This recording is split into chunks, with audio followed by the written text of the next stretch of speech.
Hello, fellow audio nerds. I'm Steph, and this is Major Hi-Fi. As you can tell, the air conditioning is broken here at Major Hi-Fi, so I'm just trying to stay cool.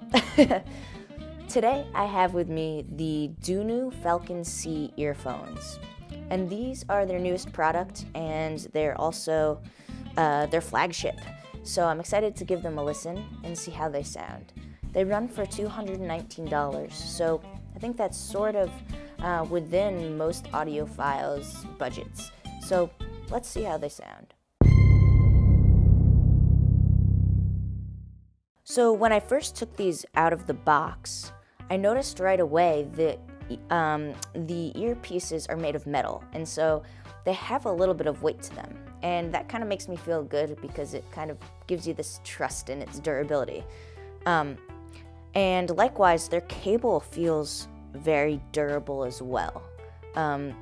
It's sort of got this woven design to it.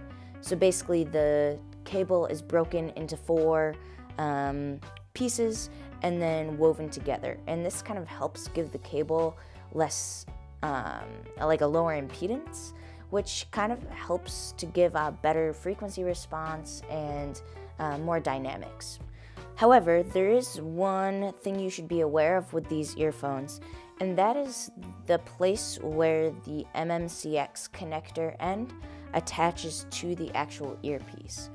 Now, this part of it is actually more delicate than some other earphones. So if you do decide to get these and you're taking the cable on and off, just be sure that you're extra careful when you put the MMCX connector back on the earpiece. Sound-wise, the Falcon-C has a really fun low end. The bass frequencies have a boost in the kind of sub area, and so kick drums especially have a lot of extra energy. This makes hip-hop sound really fun, but also rock and other kind of instruments that benefit from that extra energy. The low-frequency dynamics were also pretty impressive, and especially in an earphone that's only just over $200.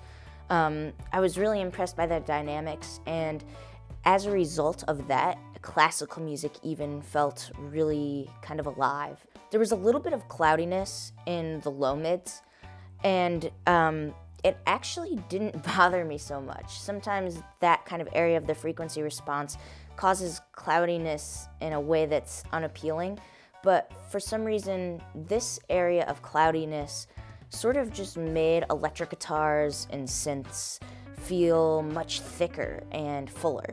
The middle mids were warm and yet also very detailed, and that's something I really love in earphones, as you might know. I think some of that detail has to do with this low impedance cable. Lastly, there is a high mid frequency boost, which sort of made vocals sit a little bit louder in the mix than they normally would.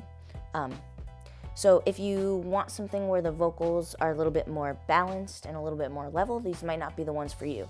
But if you want extra emphasis on your vocals, then you might like it.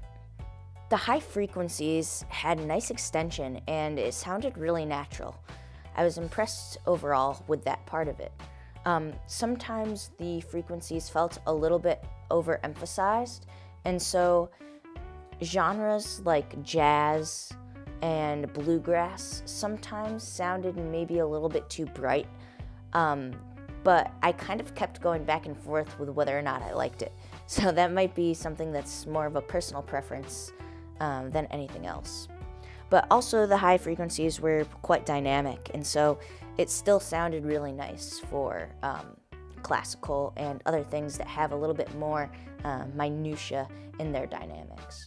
While the soundstage wasn't overly emphasized, I was really impressed because when mixes emphasize the soundstage themselves, it really came through in a very natural way on these earphones.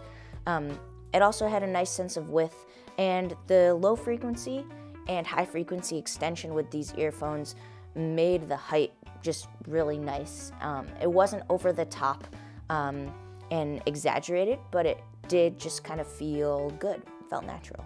Overall, the Dunu Falcon-C is a really good sounding set of earphones. However, I was a little disappointed with some of the build quality issues I ran into with the MMCX connector on the earpiece side. But other than that, they're really, really great. Very dynamic sound, and especially for only like a little over $200. So I guess the thing to take away from this review is that if you do decide to get them, just be careful with them and treat them right, because you don't want to run into issues with that pin. Thank you everybody so much for watching. If you liked the video, give us a thumbs up, and if you want to see more videos like this, subscribe. Lastly, I'm curious what your thoughts are on something. I'm curious, what are your favorite sort of audiophile, good sounding earphones under $300? I find that above $300 you can get into some really awesome stuff, like Campfire Audio, even the Shure and West Tone earphones that are above $300 kind of get into that audiophile territory. Under $300, I think it's a little bit of a cloudier space, and one I don't know that much about. So what do you think? What are your favorites? I'd love to hear. All right, everybody, thanks again, and stay warm.